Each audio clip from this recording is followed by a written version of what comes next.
La vision de Louis Famoso dans le tunnel de la mort des êtres de lumière, lui montre l'avenir de la Terre. C'était en 1963.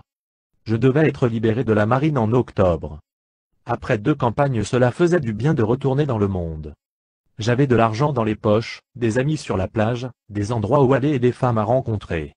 La Californie, quel endroit superbe pour attendre une libération.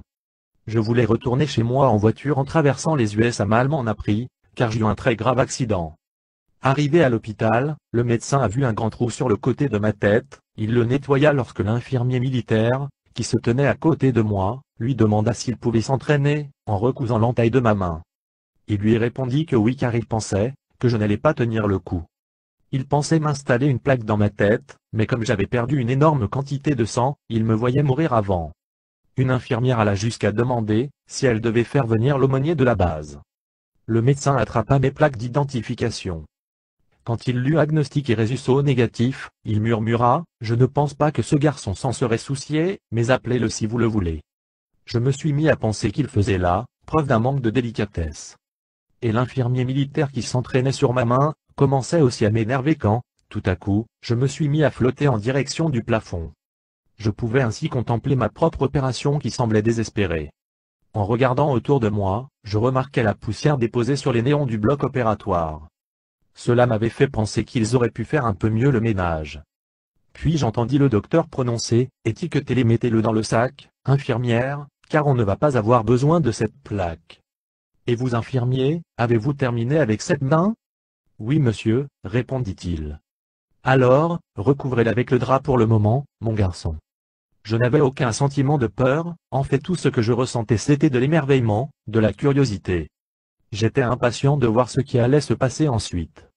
Je me mis alors à pénétrer dans ce qui, pour moi, ressemblait à un tunnel hollandais, sans les voitures ni la circulation. À l'extrémité brillait une lumière. Alors qu'à l'intérieur il y faisait presque noir. Tandis que j'étais entraîné vers l'extrémité lumineuse du tunnel, je regardais attentivement autour de moi, insistant même en direction des recoins les plus sombres. Je dépassais ce que j'ai considéré être des hommes très pieux faisant des gestes de prière pour leur Dieu. Ils étaient tous habillés de leurs plus belles tenues, robes, toges, coiffures, pagnes, etc. L'un d'entre eux semblait oriental avec un effus manchu grisâtre, il était assis là au milieu du tunnel, les mains jointes et les jambes croisées. Comme je venais juste d'accomplir 2 campagnes, j'ai pensé qu'il devait représenter la dernière des religions, que j'avais tenté de faire mienne. Si j'ai eu au début une éducation catholique, j'avais rapidement tout délaissé à un âge précoce, pour en explorer d'autres ensuite, que je retrouvais curieusement toutes représentées ici. Lorsque j'ai flotté au niveau du moine juste au-dessous de moi, j'ai pensé qu'en fait il me voyait, il a en effet amorcé un sourire furtif. Tous les autres hommes pieux marmonnaient des prières, et bougeaient les bras en des gestes de bénédiction. J'ignorais s'ils bénissaient le tunnel ou moi, mais je remarquais qu'en fait, aucun d'eux n'était debout ni assis dans le tunnel, ils paraissaient plutôt léviter. Je voulais m'arrêter et parler à certains, pour leur poser des questions du genre, qui étaient-ils, depuis combien de temps étaient-ils là, mais je n'ai pas pu, j'étais entraîné vers la lumière. Des filets de fumée que j'ai pensé être de l'encens, provenaient de toutes les parties du tunnel, d'une extrémité à l'autre. Je voyais et je sentais, mais je n'avais pas encore de sensation de toucher. Mes pieds n'étaient pas au contact avec le sol. Je semblais voyager carrément au centre, dérivant vers l'extrémité. Plus je m'approchais du bout du tunnel, plus les choses furent lumineuses, jusqu'à me retrouver comme face à une immense toile blanche. Une toile vide semblant être prête à être peinte. Et là, toute ma vie, depuis ma naissance à maintenant, s'est mise à défiler devant mes yeux, image après image, jusqu'à la dernière scène qui était celle d'une masse de métal tournoyante, explosant finalement en flammes. Puis j'ai discerné une boule dorée, brillante et lumineuse venant dans ma direction tout en grossissant. Lorsqu'elle atteignit la taille d'un ballon de volley, face à moi et juste au-dessus, elle a rayonné intensément et s'est transformée en un indescriptible être de lumière, lévitant devant moi. Il était très grand, 2 fois plus large que moi, mais bien proportionné. Ses traits étaient comme tracés à l'aide d'une fine plume. Les cheveux, le visage et la robe étaient dorés, et fluides comme le serait une charge électrique. C'était de l'énergie personnifiée. D'autres silhouettes apparurent devant et derrière l'être et moi-même. Elles étaient de luminosité, de taille et de nuances différentes. Des structures et des paysages ont jailli de partout, dans un état cristallin, tous habités par ces êtres de lumière, certains ailés, la plupart ne l'étant pas, certains totalement formés, d'autres non, d'autres encore n'apparaissaient que comme des sphères rayonnantes de lumière et de couleur, jaillissant comme les bulles d'un verre d'eau gazeuse. Juste au moment où je pensais m'exprimer afin de poser des questions, l'être se mit à me parler. Sa voix était un chœur de voix, ni masculine ni féminine, ni forte ni douce. Il dit en me montrant deux géants, voici Michel et Gabriel. Michel t'a choisi et Gabriel va t'enseigner la voix. Derrière eux, se trouvait un autre grand être, très beau. Il avait des yeux plaisants mais un regard perçant. L'être de lumière a dit, voici celui qui a été chassé. Toi à qui j'ai donné le choix, tu peux aller avec celui que tu préfères. Comme Michel m'avait choisi, je l'acquiesçais. Il paraissait tellement fort et puissant. Il avait des yeux qui m'attiraient et me captivaient. Ceux de l'être qui était face à moi, étaient par contre pleins d'amour, de chaleur, d'autorité et de persuasion. Il parut satisfait de ma réponse. Il ajouta, tu seras mon soldat et tu vas aller avec Michel pendant quelque temps. Gabriel viendra te voir quelquefois. J'enverrai d'autres vers toi et ton fruit ne tombera pas loin de l'arbre au moment de la récolte. À peine eut-il terminé sa phrase que 5 sphères de lumière se mirent à tourbillonner autour de nous. Elles avaient toutes la même taille et la même forme, mais avec des tonalités aussi subtiles que les nuances des pétales de rose. Sauf qu'une d'entre elles était bleue. Il continua, celles-là, comme toutes ici, proviennent de toi, comme toi de moi. Tu devras t'occuper d'elles. Elles s'envoleront séparément, mais se rassembleront au moment de la récolte. L'être faisait-il allusion à mes futurs enfants? Mais je n'avais que 21 ans, et je n'étais pas marié. Non, cela ne pouvait expliquer comment tout cela pouvait provenir de moi et moi de lui. C'est alors qu'apparut un magnifique plateau de cristal, étincelant d'arc-en-ciel. Il se brisa soudain en milliers de morceaux. Puis très lentement, les morceaux commencèrent à se rejoindre pour reformer le plateau originel. J'avais enfin compris ce que l'être de lumière voulait me faire comprendre, nous les morceaux, on constituait le plateau. Je n'étais que l'un de ces milliers de morceaux, comme l'étaient tous ceux que je voyais là-bas, ainsi que ceux qui étaient dans le monde. Mon esprit continuait à réfléchir sur le thème de la récolte. Qu'est-ce que cela pouvait aussi signifier? L'être répondit, tu vas voir ici les signes qui amèneront la récolte.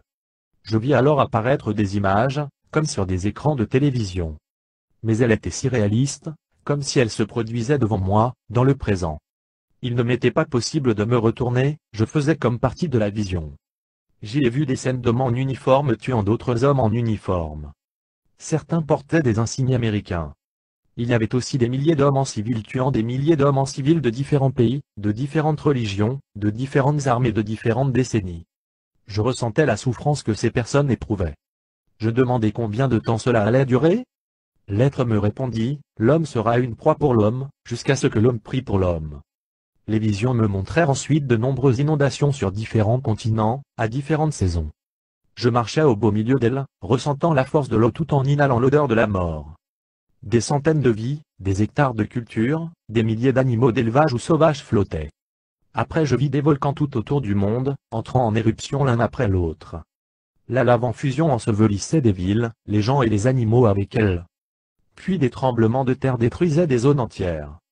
Il y en avait un énorme en Amérique, la plupart des autres se situaient en Europe et en Orient. L'être me précisa, ce que tu as vu se produira de plus en plus simultanément, en même temps que les plus grands péchés des hommes. Ils se détourneront de Dieu et s'autoproclameront des dieux.